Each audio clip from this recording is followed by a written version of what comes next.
Good morning, night owls. I've been wanting to do this show for a little while. It just took me a while to just be, I think, brave enough, I guess. I just wanted to do a daily show where I wake up and do kind of my routine with you. First of all, I wake up around anywhere from 3 p.m. to 9 p.m. sometimes, depending on what I've got going on that day. I am a night owl, which is why this is called Good Morning Night Owls, and it will start in the afternoon. Also, every morning while I'm getting ready, I start listening to the news. I listen to a lot of news. I tend to listen to it at 1.25 or 1.5 speed. Sometimes I'll listen to two stories at once because my brain can do that. I like to hear overlapping voices saying different ideas. I think it's funny. This particular podcaster is called The Public Offender, and I listen to him a lot lately just because I love his fucking content. He is a little younger than me, so he's 40s-ish, early 40s maybe.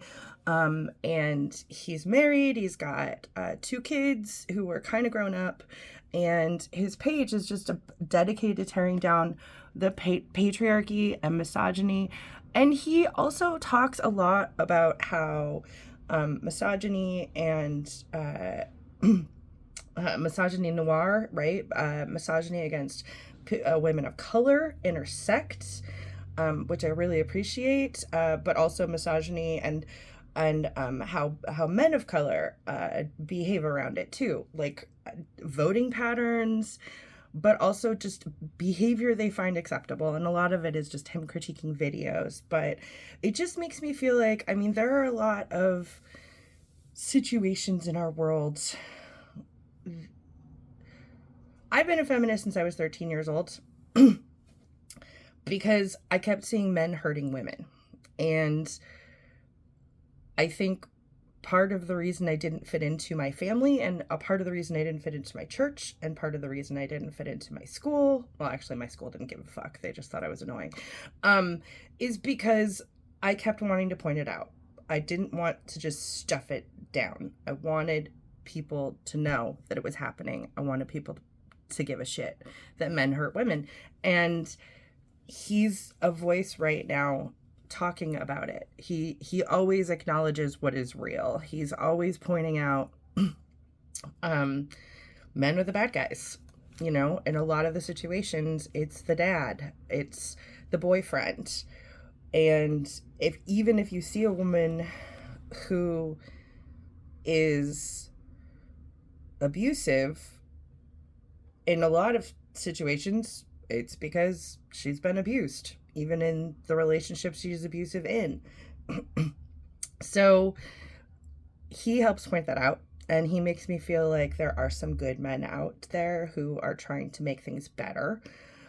I love this critique. Apparently Candace Owens, I don't know if you know her or not, but she is a Black neo-Nazi, and she's been doing media for the last 15 years or so.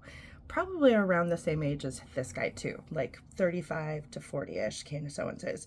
And she just did Jubilee, so he's going to critique her Jubilee. And I mean, as a white person, I love watching Black media, but I don't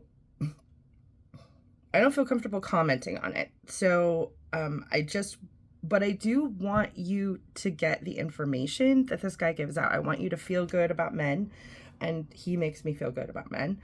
I also want you to see women being seen, and he does that too. I also want you to get good stats and facts about who's safe and who's dangerous in this world and how to keep yourself safe. And he does all of that. So like if you like to pay attention to culture, all political culture, this guy is your guy. I don't even know what his fucking name is. He just calls himself the Public Offender because, of course, he does.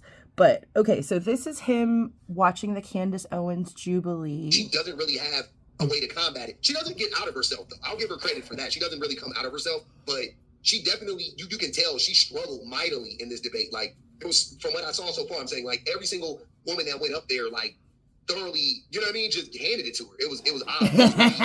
It was not odd, because I expect that, but yeah, it was just, I mean, it was interesting. We live under a matriarchy, not a patriarchy. Hi, hello. Nice to meet you. It's a pleasure to meet you. I'm Princella, the Queen Mate. I ain't gonna even lie. Real quick, I hate that they make grown adults having serious discussions get up and run. I don't like that. I don't know if there's a better system. Maybe you could raise some. I don't know. But yeah, I don't like that. It makes the people look kind of goofy. It makes her look like the serious adult in the room, and it makes everybody else look goofy to me.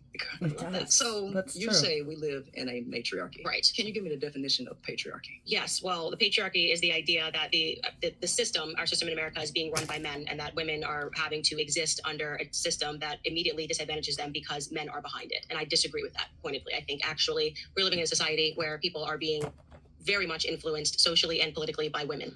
Okay, so More than the denotative used to be. definition of patriarchy is father rule, and where Father positions of government are held majorly by men, where women are largely excluded. So 125 House of Representatives are female, and that's only about 25%. Right. And only about 28% make up Senate, and 3.3% of Congress up until this date have ever been women. So by denotative definition, we literally live in a patriarchy. Boom. Got her. Boom. Like, you literally can end the debate right now, right? Because that's just a fact. That's an objective. That's a fact. That's a fact. You cannot argue against. I swear. I don't care what Candace Owens says. Beyond that in and of itself is a fact. It is. That's a fact. He's right. She's gonna try to argue against it. It's done. So she already lost because she lied from the very beginning. And that's the problem with these debates is you have one side literally lying, and then you have another side that's like, oh no, these are the facts. And this is why it's so like, I'm gonna talk about myself. This is for the men that don't understand how I can hold the position that I hold, right? It's not really that hard to understand. It's not that hard to understand. Listen, if you take what Princella just said, if you just take it at face value, just listen to what she said. Objectively, we live in a patriarchy. We live in a patriarchy. There's no way to argue that. The only way you can argue that is one of two ways. It's a combination of both, but usually it's one of two ways, right? You either are, but she just educated you. You see what I'm saying? She just educated you. But you either don't understand what she's saying. You have yet to process it, right? That's one way. Or you are wholesale rejecting it, right? So that it doesn't disrupt your worldview, aka experiencing cognitive dissonance. Yeah. Now, if I'm a human being, man or woman, but if I'm a human being that I can understand and I can comprehend ideas and ideologies and whatever the case may be, right? Mm-hmm. Listening to what Princella said, I have to accept what she said as the truth because it is. Scientifically, it's the truth. Yeah. Scientifically, it's the truth. It's really just that simple. So if anybody is like, because I hear this, especially for a man like me, I hear it, and I don't knock it. I don't mind the scrutiny, but I want to put this out there. Listen to what she just said. Listen to what she just said, right? So essentially, what you guys have to believe is that since I have accepted that the thing that Princella is saying is the truth, you essentially, not since I've accepted it, essentially, there are people who believe that a man can't accept that what Princella just said is the truth. That's the best way that I could describe people who like grapple with this idea that there are men out here that actually understand that there is a system of oppression, the patriarchy, in place, and we just accepted it. I just accepted that meaning, when I say I've accepted it, I have accepted that there is a system that benefits me solely based on the idea that I'm a man. And then I go further to illustrate how the system benefits me as a man and other men to show you I completely understand how it benefits me. I'm not just saying it. I'm not just paying lip service to it. I understand it. I have accepted it. Then I speak out against it because I think it's unfair for a system to benefit one group and exclude another group. But somehow, some way, that shit blows people's minds. Like, there's no way that there are men out here that can actually accept this and understand this. That's real. Like, and I just want you to know, if you are one of those people, that is a you problem, not a me problem. Aww. That is a you problem that you cannot accept. That there are people out here that actually just academically understand what is going on from an academic standpoint. I can set all my feelings aside. I can set everything I was taught aside. I promise you I can. I can separate it. And I can accept what Princella says right now as the truth. Here's what I'm saying. I'm trying to tell y'all that even if I wasn't where I was at right now, if this is my first time opening up to any of these ideas, right, and I listened to what Princella said right there, I swear to God, I I would have accepted that immediately. I never would have rejected that. My brain doesn't work like that. I don't reject facts. Like, I'm not one of those people. I never have. I never have. My problem has always been ignorance. It's always been ignorance. It's always been not knowing. But once I know, I don't reject it. I don't argue against things that I know to be true. That's crazy. That's insanity. That will drive you crazy. So I don't do that. And my thing, and with a lot of men, it's been ignorance. And that's why I go out of my way to educate, to be like, yo, let me show you on so many levels, so many different ways, listening to testimonials from women. Then we tie it in scientifically, what men do overall, yada, yada, yada. Then we'll listen to a debate like this. Like, I want men to see so that they can't say, oh, I'm ignorant. I just don't know. I'm ignorant. No. You can no longer say you're ignorant. Fuck that. You heard it. You've seen it. Now we can know who the actual enemies are. Now we can know who might need, you know what I'm saying? That Harriet Tubman treatment. What she would do to the motherfuckers that didn't want to run. What? You know what I mean? What? That's how you know we can identify these people. Wait. That's what I'm saying. Wait. What did Harriet do to the people who didn't want to run? Oh fuck! Now we're gonna have to look it up. Okay. Just so you know, I'm gonna. I'm just gonna. Sorry, guys. I don't know how to change from directors, to not director. Okay, you guys. Okay, we did it, and this is kind of why I like watching a lot of different podcasters, is because I always learn shit. Harriet Tubman would use a combination of encouragement, persuasion, and even threats to ensure that those she's guided didn't turn back on the dangerous journey to freedom. She famously carried a gun, not to harm, but to dissuade those who became fearful or discouraged, famously stating, "You'll be free or die." And a more detailed look is that, I mean, she understood the psychological toll of the journey, and she'd offer words of encouragement and support as people got freaked out the further away they got from their homes. Because think about it. I mean, I'm experiencing this kind of shit right now with people I love who are in America, where I'm trying to think of ways to motivate them to get away from what I perceive as danger. And that's, Harriet perceived it correctly, but when you keep someone captive, when you seek to harm a group of people, as a minority, teaching them that they deserve it and that this is better than any kind of alternative are the first two things you have to do. That's what every abuser does. You deserve it, and you can never leave me. Oh, look, we got a Gonzo. Hello, Gonzo. So I mean, Harriet used her gun because she knew that at some point those slaves were going to start worrying. They were going to start feeling like they didn't deserve freedom. They were going to start being afraid of dying on the way to freedom. And also, they were sure that the slavery that they'd already endured was better than anything that could be waiting for them. That, like I said, is an abusive tactic that works in cults, and it works on slaves, and it worked on a lot of the people that Tubman was trying to free. So as somebody who studies sociology, I totally understand why she was like, I'm just going to use this fucking gun because I can't explain to you how much better you're going to feel when you're free of this cult mentality that slavery is. So she operated primarily in the winter. She took advantage of long nights and shorter days, and she'd depart on Saturday nights to avoid immediate newspaper announcements, which makes sense. You gotta mess with the press a little bit in order to get what you want.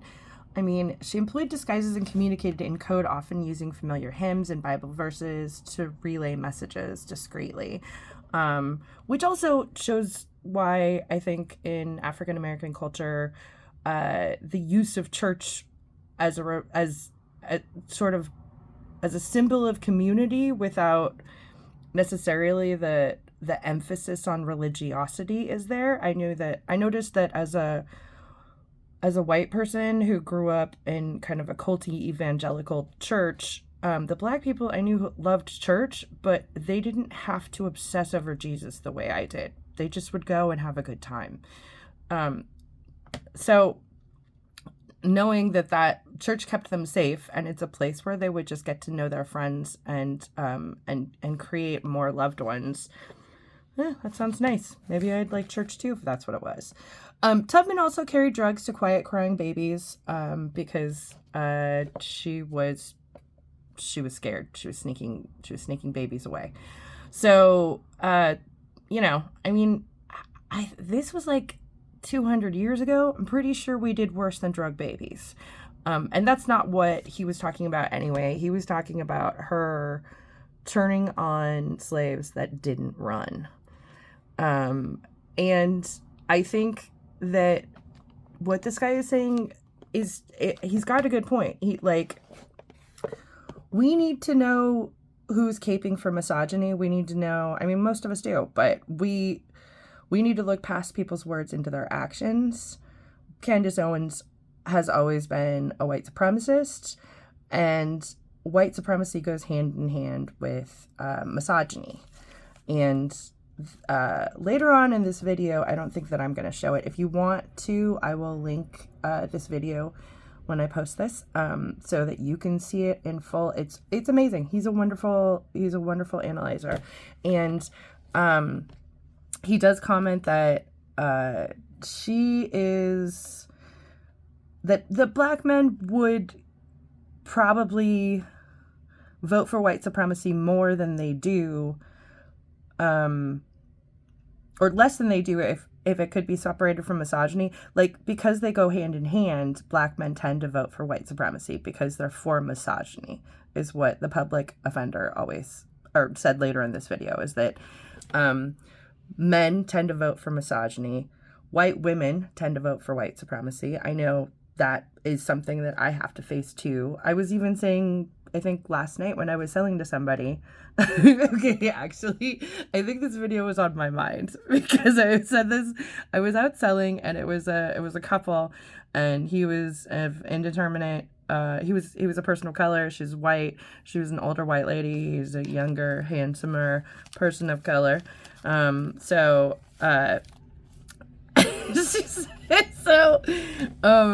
I'm showing them stuff, and they're laughing, and at some point, you know, there's a sticker I've got that says white people are the worst, and she was like, but not all white people. And I was like, you want us to make that okay, all right, you want to be the exception, sure. She's like, yeah, I'm a good one, right? And I was like, whoa, that is a very needy lady. Okay. You needed a lot of reassurance after I was like, yeah, but we're white women. I was like, not all white women are good. In fact, most white women are dangerous to black men. I was like, and as a white woman, you know, like, that's part of the reason why I give out reparations, is because I'm trying to make up for that. I'm trying to do something good. Right, that's part of why I give black people a free sticker or card when I see them, and Native people. And then, so there's reparations, but there's also just, in general, I told him, I was like, I couldn't do this job if I was a black woman. I would be in much more danger. Being white allowed me to just go wherever the fuck I want and assume protection and assume I'm safe. And then, so we keep looking. And she just this little old lady won't let it go. Like, she's not little old lady. She was like a hot 55-year-old, right? And she was just like, you know, she's like, I mean, I'm sure some white ladies are bad. I was like, white ladies have done a lot of fucking shit, man. I was like, we elected Trump. I was like, we killed Emmett Till. White ladies are not to be trusted, and it's fine if you don't trust us. That's actually, like, really good instincts on your part. To her date. And her date was like, you said Emmett Till. And I was like, ugh, I'm still mad at that fucking bitch that murdered him. And every once in a while, I'll stamp the ground and yell at her in hell. And he was just like, what is happening? And she's still upset. And I was like, oh, okay. I was like, did you want to be the exception? She was like, I am the exception. I was like, well, that's what we need right now. We need another white savior. She's like, really? And I was like, did you want to be the white savior? And she was like, yes, I do. And I didn't laugh. I just was like, cool, you can be the white savior of the next situation you run into. And I just kept laughing. They gave me some money. I moved along. And while I called her three times. I said the words white savior, and she just beamed every single time. And I kept like eyeing him like, you're the one who's gonna fuck her, man. I'm not. I mean, 22-year-old me wanted to be a white savior, and then I actually dated a black guy who was like, that's kind of fucked up. Like, you know, we can save ourselves, right? And you know, we only need saving because of you fuckers. And I figured it out. So maybe this is just her first black boyfriend. Maybe she has enough money that nobody's ever corrected her before that it looked possible. Or maybe she's just a shitty listener. It's all possible. But, oh, I had a lot of fun last night with White Savior Lady. So, anyway, I wanted to show you the Black Offender. This is the kind of new shit that gets me started in the morning. I guess we'll watch a little more of this and see how it goes. Like, listening to this was very... What's the word? It was cathartic for me. I'm like, yes, I love this. And that women are having to exist under a system that immediately disadvantages them because men are behind it. And I disagree with that pointedly. I think actually we're living in a society where people are being very much influenced socially and politically by women.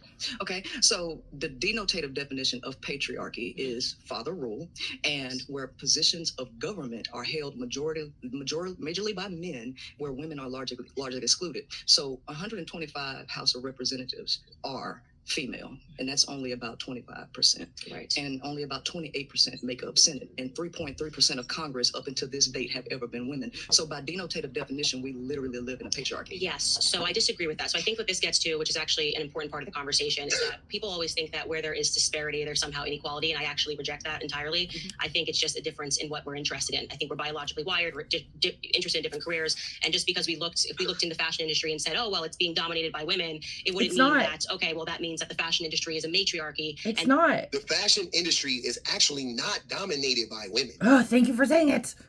It's not.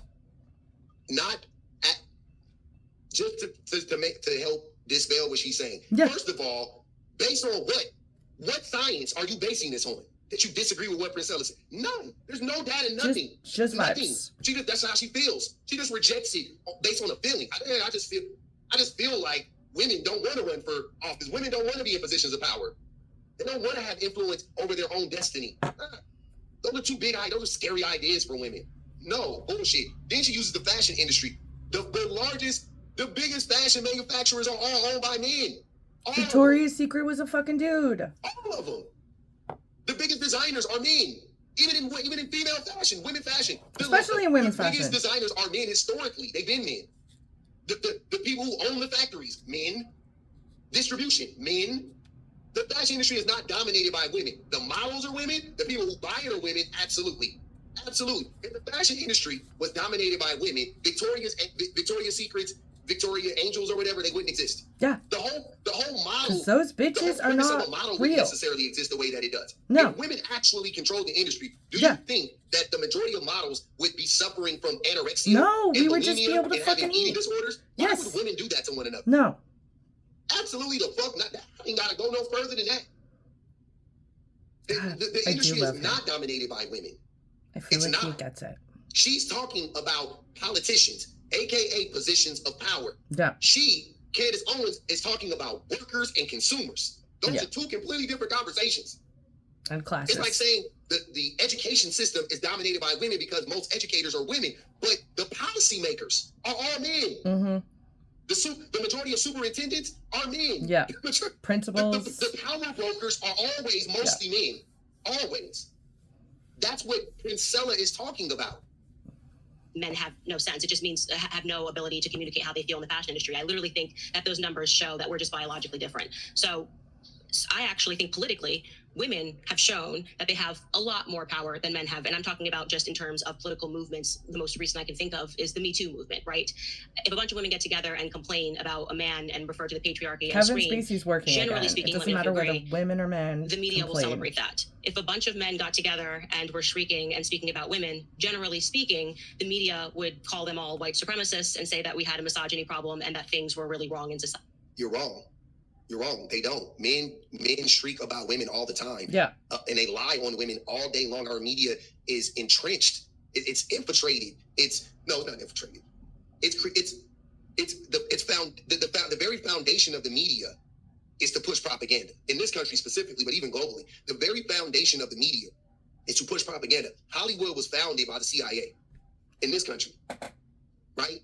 What? You go back to Goebbels he actually, never mind. But you go back to Goebbels in Nazi Germany, same Right. shit. Okay. It is a propaganda wing, and men control it, and they push harmful, toxic narratives about women all day long. Who the fuck calls them white supremacists and misogynists? Not men. So when you say they would call them that, who is they? Yeah. Women? Okay. Some women will, not most women. And also, like, women are who allowed to be more listens vocal in general to about those problems than women? men are. Well, let me speak to that. As When one we're woman who talking says about white government supremacy and a media, these lot are two different things. don't get So listened to. under the denotative definition of a patriarchy, by the percentages that are occupied in the government, which is majority male, defines us as a patriarchy. Now, when it comes to for capitalism, for marketing purposes and control, for capital and revenue, that is a totally different conversation. No, it's not. It's the same conversation because, politics and capitalism go hand in hand. You can't separate the two. Politics is in everything. Secondly, Priscilla could even further the point. She doesn't even have to separate them. All the media is controlled by men. Yeah. All the media is controlled by men. All of it. All of the major media, all of it is controlled by men. All of it. Every single piece of it. Right? Going all the way back to what's his name? J.D. Rockefeller, when he bought 100 newspapers across the country so that he could stop his workers from unionizing. Unions, yeah. That's where it started in this country. But it's been a common practice forever, though. What are we talking about here? No. The media, politics, financing, who owns the banks? Who's in control of the Fed? Men. It's the same thing. It's the same thing. It's the same thing. Like I said, you can separate consumers from power brokers. The conversation is about power brokers versus people who need, who are victims to power brokers. That's the only thing. And you can look at certain positions. You can say, okay, there's a lot of women. There's a lot of women nurses. There's a lot of women teachers. There's a lot. That does not mean though that those industries, that those institutions are controlled by women. Sadly, when you look at it from the top down, that's what I'm saying. From the bottom up, yes, they have influence. Middle management, yada yada yada. But it's the same thing in politics. Just because a black person sins, right? Like, okay, the guy, the guy that just won the what's his name? I can't remember his name. Zohan, who just won the nomination for the just beat out. Zohran Mamdani. Right? Yeah, that's his name for the mayor of New York for the Democrats. So he's probably going to end up being mayor of New York, right? And they're not going to vote for Republicans most likely. So he's probably going to end up being the mayor of New York, and he's a progressive. So they say, and a socialist and all that stuff. And that's fine. That guy though, I mean, he's going to operate within the confines of capitalism. Like, he's not going to go to New York and like do away with capitalism in New York. He's probably going to have some. I think he's going to have some better ideas. I think he's going to, hopefully cut the budget for, the bloated budget of the police department and so on and so forth, right? But he's not going to be like, we're getting rid of the police.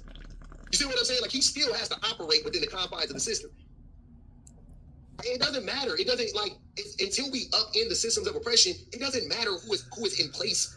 Who is the placeholder? Who is the face or whatever? It doesn't matter. Brown places, black faces in high places, right?